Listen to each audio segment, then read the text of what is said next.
Nobody tells a buyer this before making an offer, and it is super important information.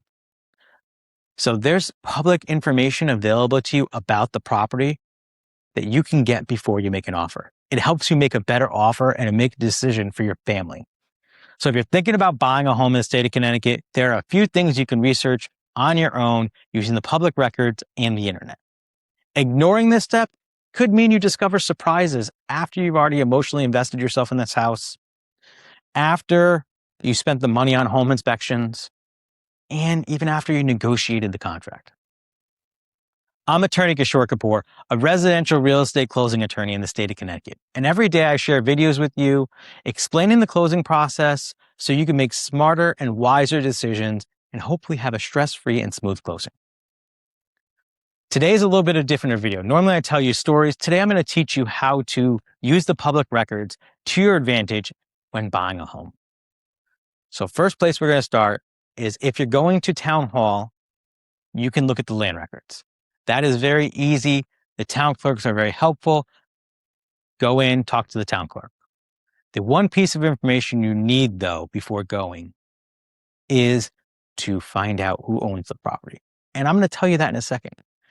Now, if you're like me and I do a lot of work at night, the town clerks close at 5 o'clock. So if I'm researching something like this, it's done at night.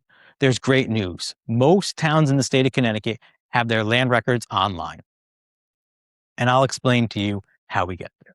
So if you're going to go online or in person to the town clerk, first step you need to do is you need to go online, and we're going to pick Hamden since that's where my office is.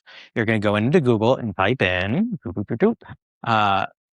Hamden Tax Assessor Map or Field Card or GSI. All this will take you to the same place. You search, one of the first or second links typically comes up is the link for the tax assessor's field card. You go in, you look at the field card, you enter, you're going to have to change the option from name to address, and you type in the address.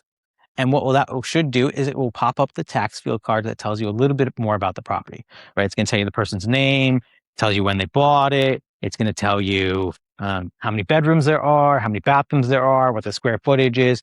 It gives you a lot of information. Yes, all that information can be found on Zillow or Realtor.com, except for they don't tell you the seller's name. So then you take the seller's name, you go to town hall, and the town clerks will really guide you well there. That's quick. Takes time. It's not quick. I lied.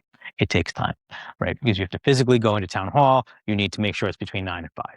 Now, if you're like me, I like doing a lot online.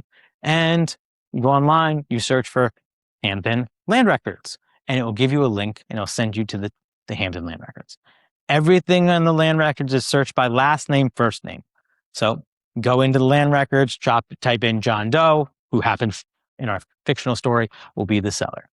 You go in, you search, and you'll see everything that John Doe has done with the property.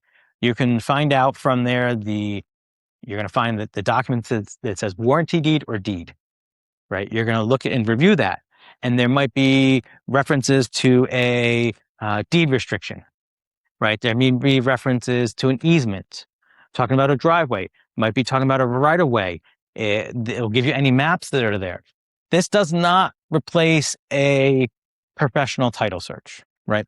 It also will tell you how much they bought the property for, how much their mortgage is, right? So now you have a lot of information. And if they're going through a divorce or they're being sued and being foreclosed on, it gives you leverage. This is information that's publicly available to everybody, but most people don't know it. So now you're looking at a house, fall in love with the house. It's on Zillow. You haven't scheduled anything just yet. You quickly go into the Hamden town clerk, search for John Doe.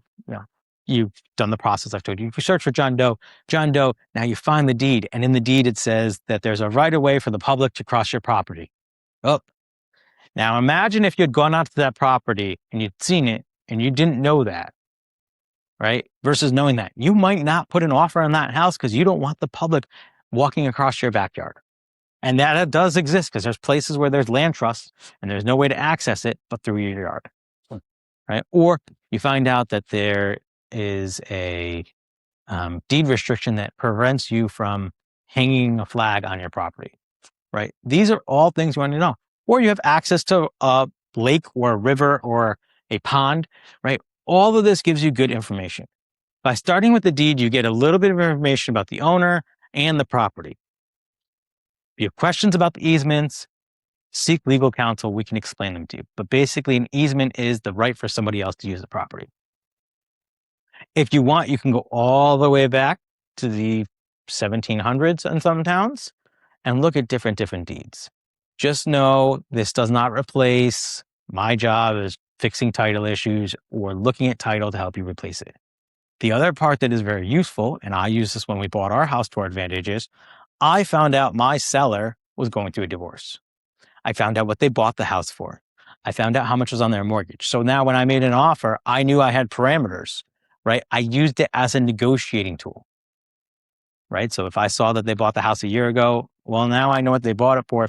If they're asking for $100,000 more and there's been no change in the house, I might just walk away. So if you're buying a house in the state of Connecticut and you want help understanding what's on the land records, be sure to reach out to my firm, Connecticut Real Estate Closing Attorneys. Give us a call and we'll be happy to help you uncover any potential issues and seek any expensive problems. And as always, be sure to follow us.